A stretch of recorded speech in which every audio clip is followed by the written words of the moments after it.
Hello friends, જો તમને અમારો આ વિડીયો પસંદ આવ્યો હોય તો સબસ્ક્રાઇબ બટન પર ક્લિક કરી બાજુમાં આપેલ બેલ આઇકન દબાવો અને ઓલ ઓપ્શન સિલેક્ટ કરો, જેથી તમને અમારા દરેક નવા વિડીયોની નોટિફિકેશન સૌથી પહેલા મળે. હેલો ફ્રેન્ડ્સ, કેમ છો? મજામાં? તો સ્વાગત છે તમારું યુટ્યુબ ચેનલની આ ડિજિટલ સિરીઝમાં, જેની અંતર્ગત રોજ ધોરણ 9 અને ધોરણ 10ના વિદ્યાર્થીઓ માટે ગણિત વિષયના વિડીયોઝ અપલોડ કરવામાં આવે છે.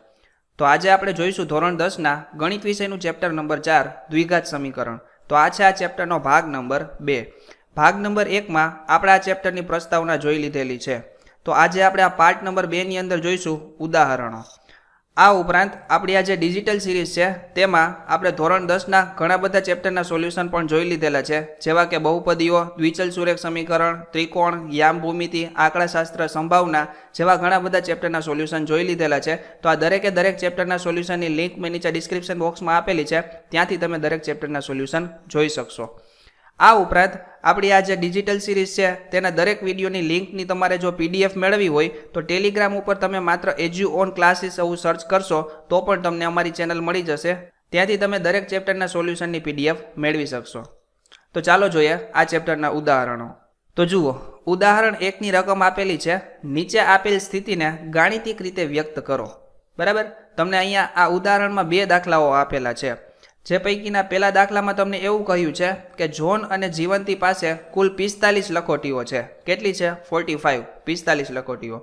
આગળ કહ્યું છે પ્રત્યેક વ્યક્તિ 5-5 લખોટી ખોઈ કાઢે છે અને હવે તેમની પાસે બાકી રહેલી લખોટીના સંખ્યાનો ગુણાકાર 124 છે. તો આપણે એ જાણવું છે કે શરૂઆતમાં તેમની પાસે કેટલી લખોટીઓ હતી. તો આપણે આ જે આપણને પરિસ્થિતિ આપેલી છે તેને આપણે ગાણિતિક સ્વરૂપમાં વ્યક્ત કરવાની છે. બરાબર, તો અહીંયા આપણને કહ્યું છે કે જોન અને જીવંતી પાસે ઇનિશિયલી કેટલી 45 લખોટીઓ હતી. તો તમે આવી રીતે આમ લખી શકો, ધારો કે જોન છે તેની પાસે અને જીવંતી છે તેની પાસે ટોટલ કેટલી હતી? 45 લખોટીઓ હતી. તો આપણે એવું ધારી લઈએ કે જોન છે તેની પાસે સ્ટાર્ટિંગમાં x લખોટીઓ હોય, તો જીવંતી પાસે કેટલી લખોટીઓ હોય? તો જુઓ, અહીંયા તમે જોન પાસે x લખો તો જીવંતી પાસે કેટલી મળે? તો કે 45 - x. આ જીવંતીની તમારે લખોટી મેળવી હોય તો આ x છે તે સામેની સાઈડ જાય તો કેટલી મળે? 45 - x. તો અહીંયા આપણે લખવાનું કે ધારો કે જોન પાસે x લખોટીઓ છે. કેટલી લખોટીઓ? આપણે આ વસ્તુ ધારી છે. તો જોન પાસે x લખોટીઓ હોય તો જીવંતી પાસે કેટલી લખોટીઓ હોય? તો કે 45 - x. કારણ કે ટોટલ 45 લખોટીઓ છે એટલા માટે. તો આની પાસે x હોય તો આની પાસે 45 - x હોય. બરાબર, હવે અહીંયા આપણને કહ્યું છે કે પ્રત્યેક વ્યક્તિ 5-5 લખોટીઓ ખોઈ કાઢે છે. મતલબ કે જોન પાસે જેટલી લખોટીઓ હતી તેમાંથી તે 5 લખોટીઓ ખોઈ નાખે છે. તો એ વ્યક્તિ જો લખોટી ખોઈ નાખે 5 લખોટીઓ તો તેની પાસે કેટલી લખોટીઓ વધે? તો એની પાસે શરૂઆતમાં x લખોટી હતી, તો જો તે 5 લખોટી ખોઈ કાઢે તો તેની પાસે કેટલી લખોટી વધે? x - 5 લખોટી. બરાબર, તેવી જ રીતે હવે આ જે જીવંતી બેન છે તે પણ 5 લખોટી છે તે ખોઈ કાઢે છે, તો તેની પાસે કેટલી સંખ્યા વધે?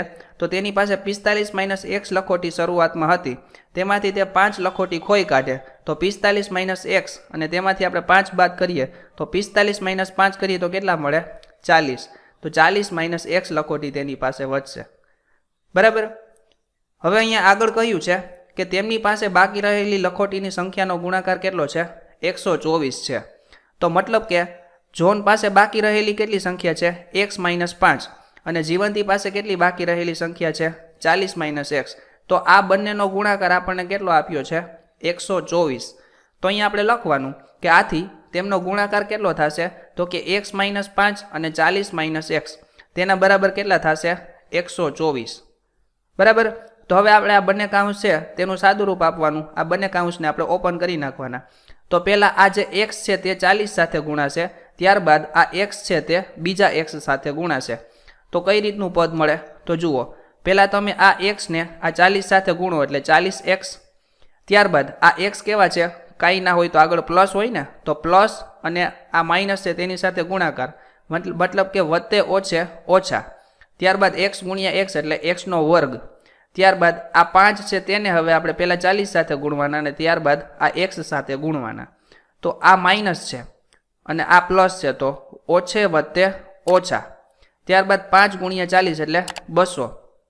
ત્યારબાદ ઓછે ઓછે વધતા અને 5 × x એટલે 5x. હવે આપણે આનું સાદું રૂપ આપી દેવાનું. તો કઈ રીતે થશે? જુઓ, આ 40x છે અને આ 5x છે, તો આ બંનેને તમે ભેગા કરો તો કેટલા થાય? 40 ને 5 45x. તો અહીંયા આપણને આવી રીતે આમ પદ મળે કે પહેલાં આપણે x વર્ગવાળું પદ લખીએ, કારણ કે ઉતરતી ઘાતના સ્વરૂપમાં આપણે આ પદ લખવાનું થશે. તો પહેલાં આપણે x વર્ગ છે તે પદ લખીએ અને આગળ છે માઇનસ. ત્યારબાદ x વાળું પદ, તો 40x અને 5x કેટલા થાય? 45x. તો આ બંને પ્લસ છે તો અહીંયા શું આવશે? વચ્ચે પ્લસ, અને ત્યારબાદ માઇનસ 200. તો આપણને ખબર છે કે આના બરાબર કેટલા થાય છે? 124. તો આના બરાબર પણ આપણે 124 લખી શકીએ ને આવી રીતે, કારણ કે આપણને અહીંયા ગુણાકાર કેટલો આપેલો છે? 124. તો અહીંયા આપણે લખવાનું કે આથી આ જે આપણને પદ મળ્યું તેના બરાબર કેટલા થશે? 124. તો હવે આ જે આ માઇનસ 200 છે અને આ જે 124 આપેલા છે તેને તમે ભેગા કરી દો, મતલબ કે અચળ પદ છે તેને તમે ભેગા કરી દો તો કઈ રીતનું પદ મળે? તો જુઓ અહીંયા લખવાનું કે આ માઇનસ 200 અને આ પ્લસ 124, તો આને તમે ડાબી બાજુ લઈ આવો આ બાજુ, તો આ પ્લસ છે તો માઇનસ થઈ જશે. તો આવી રીતે પદ આપણને મળે -x² વત્તા 45x માઇનસ 200 માઇનસ 124 બરાબર 0. કારણ કે આ 124 જમણી બાજુ હતા તેને આપણે ડાબી બાજુ લઈ લીધા એટલે પ્લસ છે તો માઇનસ થઈ જશે. તો હવે જુઓ આ માઇનસ 200 અને આ માઇનસ 124, તો 200 અને 124નો તમે સરવાળો કરો તો કેટલા મળે? 324 મળે. અને આગળ નિશાની કેવી આવશે? તો મોટા પદની નિશાની. તો મોટું પદ કયું છે? 200. તો તેની નિશાની કેવી છે? માઇનસ. તો આ કેવા આવે? માઇનસ. તો આપણને પદ કઈ રીતે મળે? તો કે આવી રીતે -x² વત્તા 45x માઇનસ 324. અહીંયા છે ને માઇનસ 324, તેના બરાબર શું થશે? 0. તો હવે આપણે આમાંથી માઇનસ કોમન કાઢી લઈએ અને સામેની સાઈડ મોકલી દઈએ. તો માઇનસ તમે કોમન કાઢો, સામેની સાઈડ મોકલી દો, તો સામે તો 0 છે, તો 0 છેદમાં -1 તમે મોકલો તો પણ હંમેશા શું આન્સર આવે? 0. તો અહીંયા આપણને પદ આવી રીતે આમ મળે કે x² પછી આ બધી નિશાની છે તે ચેન્જ થઈ જાય, કારણ કે આપણે -1 કોમન કાઢીએ છીએ. તો આ માઇનસ છે તો પ્લસ, આ પ્લસ છે તો માઇનસ, આ માઇનસ છે તો પ્લસ. તો આવી રીતે આપણને આ પદ મળે છે. તો અહીંયા આપણને આ જે સમીકરણ મળ્યું છે તે આપણને આ જે પરિસ્થિતિ આપેલી છે તેનું ગાણિતિક સ્વરૂપ છે.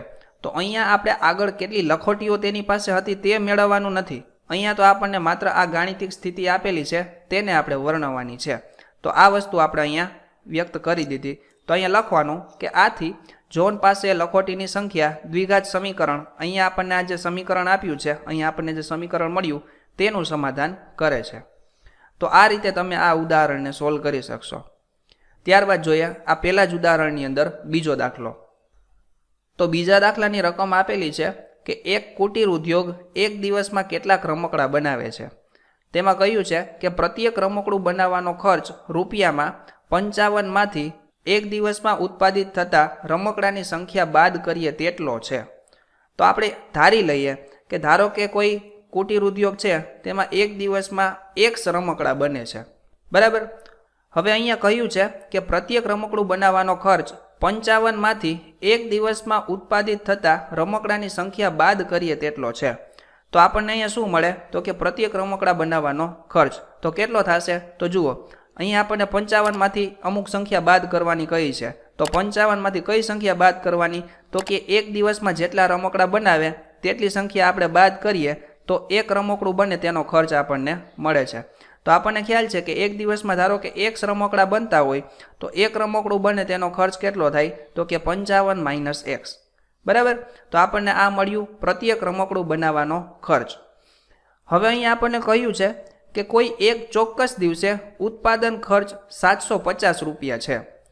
શું કહ્યું છે? ઉત્પાદન ખર્ચ કેટલો છે? 750 રૂપિયા. મતલબ કે ધારો કે તે દિવસે એ x રમકડા બનાવે છે અને એક રમકડું બનાવે તેનો ખર્ચ 55 - x રૂપિયા હોય તો આપણને ઉત્પાદન ખર્ચ આપ્યો છે 750 રૂપિયા. તો આ પરિસ્થિતિને તમે આવી રીતે વર્ણવી શકો.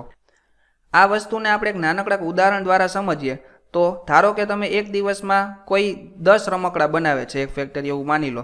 તો એક દિવસમાં જો એ 10 રમકડા બનાવતા હોય, આ 10 છે તે સંખ્યા છે, અને એક રમકડાની કિંમત 5 રૂપિયા હોય તો એક દિવસમાં એને કેટલા રૂપિયાનો ટોટલ ખર્ચ થયો હોય બનાવવાના? તો 10 × 5 એટલે 50 રૂપિયાના રમકડા એને બનાવ્યા હોય ને.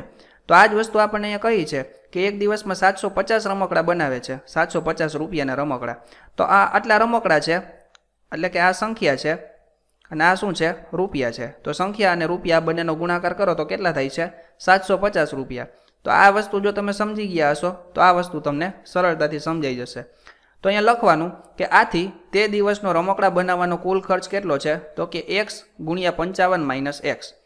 તો હવે તો આપણને ખબર જ છે કે આ ખર્ચ કેટલો આપ્યો છે 750. તો મતલબ કે x અને 55 માઇનસ x તેનો ગુણાકાર કેટલો થશે 750.